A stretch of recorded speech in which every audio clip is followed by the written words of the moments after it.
Center Parcs at Elveden in Suffolk is to have a permanent police presence following a spate of thefts.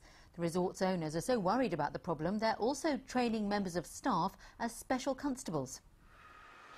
Away from the wave pool and shopping village, quiet villas where holidaymakers can relax. But their very remoteness has provided rich pickings. At its worst, there were 10 break-ins a week, rooms burgled, hundreds of bikes stolen. In the last 2 years alone, insurance claims cost more than £250,000.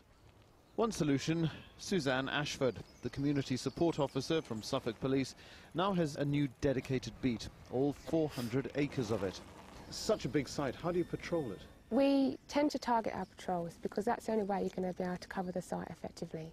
I'm working very closely with Center Parcs security, so there's quite a lot of us in order to go around the site and in order to be at the right place at the right time. The resort has also ploughed an extra £110,000 into added security, and it seems to be working. Last week, a suspicious truck was spotted in Elveden Forest. After a local man and woman were arrested, 11 bicycles were recovered from a property in nearby Brandon. Over the last 12 months, it's been no secret that we've been seriously targeted. What we would like to do is reassure our guests that we're taking every single step that we can do to make sure that the Center Parcs at Elveden Forest is as safe and as secure as it possibly can be. It's crucial that the scheme works because Center Parcs knows full well that people come here not just for the holiday experience, but also because they like to feel safe. Alex Dunlop, BBC Look East, Elveden in Suffolk. A mental health patient has appeared at Norwich Crown Court charged with murdering his mother. Carol Weatherly was found stabbed to death at her home in Needham in March. Darren Weatherly has been granted bail on condition he stays at the Norvic Clinic. Two more of our MPs have been given government jobs. Chloe Smith, the Conservative MP for Norwich North, becomes a junior whip. Her colleague, the Broadland MP, Keith Simpson, becomes Parliamentary Private Secretary for William Hague. Colchester United's manager Adi Boothroyd left the club today to join Championship side Coventry City. Boothroyd succeeded Paul Lambert last September. His departure means the club are without a manager for the second time in 9 months. Another chapter in the Colchester United history books closed, and time to look for a new manager. The news broke this morning that the U's boss, Adi Boothroyd, was leaving to join Coventry. It's another chapter in the book. The Colchester chapter's over, and it's Coventry City now. For me, I've got to think what it is we've got to do and to get this mob going. Boothroyd joined Col U last September. His track record spoke for itself, taking Watford to the Premiership back in 2006. He led the U's to third in League One, but results started drying up towards the end, and the North Essex side finished 8th. A sense of déjà vu rings round the club and town today as Colchester start looking for their third manager within a year. But how have the fans taken it? Well, the same as they did when Lambert left, when he went to Norwich. I should think they're probably devastated. They were just outside the playoffs, they almost made it, and they've got to start all over again for next season now, haven't they? Football clubs used to have local players. They used to have managers who stayed for several years and became part of the community. But frankly, there's no such thing as loyalty in professional football.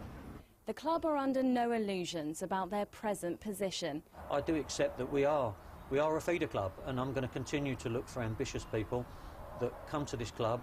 We help them progress their career, and they help me move the club forward where I want to. This is where the hard work begins, finding a new manager before pre-season and putting the building blocks in place ahead of the new campaign. Kate Riley, BBC Look East, Colchester. 7 buildings in our region have won National Architecture Awards. They include the Martello Tower at Bordsey and Aldborough Music's Creative Campus based at Snape Maltings. The hostelry at Norwich Cathedral also received an award. A survey shows rail passengers in East Anglia are among the least satisfied in the country. Passenger Focus spoke to 3,000 commuters. It's calling for new trains, better carriages and punctuality at all stations, not just the arrival time at the final destination. The watchdog is using the feedback to make recommendations to the government. A salon in Essex is collecting hair to send out to the Gulf of Mexico to help clear up the oil slick. Hair is apparently ideal for soaking up oil, and Feathers in Braintree is one of around 370,000 hairdressers across the world who are doing their bit. Having a trim normally means a couple of inches going in the bin, but offcuts from this salon are going on a longer journey.